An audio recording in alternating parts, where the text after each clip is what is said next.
Motorbikes account for over 85% of Bali's road accidents. They claim nearly 2 lives every single day. And if that didn't put you off and you're still thinking of biking in Bali, then you've come to the right place. So in this episode, we're going to highlight all our top tips and tricks and hopefully help you be safe on those roads. For the sake of this video, we're just going to assume that you have your IDP or a valid international driver's license. And if you don't, go and get it. Do it. Do it. Tip number 1. Go somewhere rural. Go somewhere rural, start somewhere rural. One of the two. Makes no difference. Before you even begin to consider riding a bike, take a quick look around. If you're anywhere down south of Bali, like Kuta or Uluwatu, you're going to be dealing with a lot of traffic and crazy drivers. No offense to Indonesian people, but they aren't known to be the best and safest drivers. And in all honesty, most of the roads in the rural areas seem to be a bit nicer anyway. Obviously, they don't have the traffic going over them every 10 minutes, so there's actually not many potholes if you find a nice little town. Bunggaya is an amazing place to stay, and then also if you get the chance, go up to Ahmed. Just look at it as a way to explore around Bali with your safety in mind. You don't want to be dealing with other crazy drivers and potholes and stuff, so really do yourself a favor, start somewhere quiet where you can practice, because it does take a bit of getting used to. Tip number 2. Get a fucking bike. I know this one might seem a little bit obvious, but yes, you need to get a bike, and not all bikes are equal. The average price in Bali, at least, is around 80,000 to 100,000 rupiah, and if you're really lucky, you can find one for 60,000. And also be aware that when you finally get your bike, you want to be photographing and videoing every single corner of that baby. It's better safe than sorry that if there is a scratch on it, you can go back and say, hey, I didn't do that. That was already there. It also matters what kind of bike you get. So there's a automatic, which is the most popular one to drive, and also the most easy one to drive. And then there's semi-automatic, where you have to deal with gears on the floor and the brake is also on the floor. If it is your first time biking, definitely go for the automatic. It is hands down the easiest one to drive, and it just gives you a little bit more leeway to focus on what you're doing and focus on the roads rather than focusing on changing gears and changing pedals. And also a very important thing is check your wing mirrors. Sometimes you'll get a bike and the wing mirrors will be a bit loose, and you really don't want loose wing mirrors, especially when you're biking around a corner, for instance, and it comes off and you can't even see what's behind you. So make sure that you have all those things, and then you will be safe. Okay, into tip number 3. It is safety gear. Such an obvious one, I know. Helmets. Don't be afraid to take your helmet back or get really picky with your helmets. Indonesia doesn't have the best helmet standards. A lot of the ones you get are shaky. So if they are shaky and that's all you can get, put a beanie underneath, put some padding underneath, make sure it actually sits on your head. There is one time when we were renting bikes and I could not find a helmet that fit me, and I kept going back to the guy, and eventually he drove me to his house and gave me his wife's proper helmet. So that was really nice. I didn't expect him to do that, but Indonesian people are so friendly and they will help you stay protected if you advocate for yourself and argue for a good helmet. Also, long sleeves is a vital one. You'll be biking around Bali all day thinking, oh man, this is so nice, it's actually quite cool for once. And then you'll finally get off your bike and you'll have 3rd-degree sunburn everywhere. You can get trousers which zip off, which is actually really useful for temples as well. And just a long sleeve shirt or even a raincoat can actually help with the wind protection as well. There's a reason why they call it the Bali tattoo, where you see people walking around town with all the scrapes and the bandaged elbows and stuff, and it just does not look fun. And clothing really does protect you. Yeah, surprisingly, the most common accident which you will have if you are going to have one is when you're going about 2 kilometers per hour and you just kind of fall off your bike. And trust me, when you're at that speed, it really does help. Sunglasses are a vital part of your equipment. You don't want to be biking along and a dust cloud comes up and you got no protection there. Obviously, a visor that is built into the helmet is best, but even bugs, man, if you get a big fly comes out of nowhere. Ooh, it's not fun. It's not fun when you have to pick a big bug out of your eye. So trust me, it's really helpful, and it would just be nice biking around, not getting the sun glare in your eyes as well.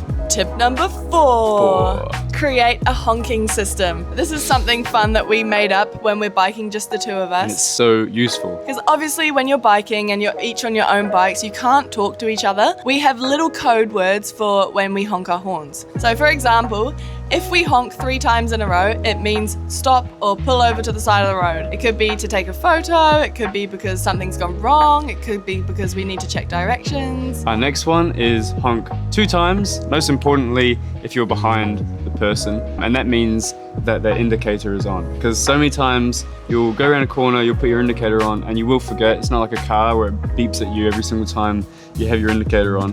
So quite often we will have our indicators on, so it's quite useful to tell the other person.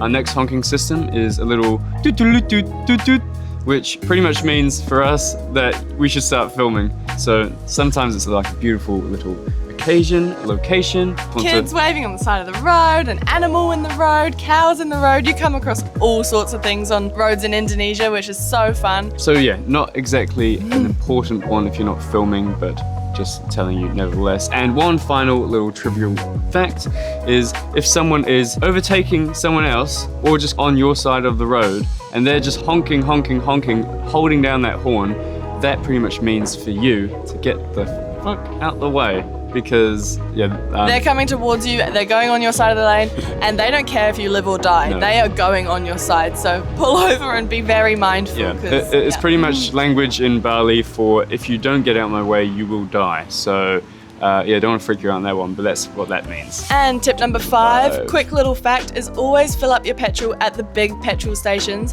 if you can.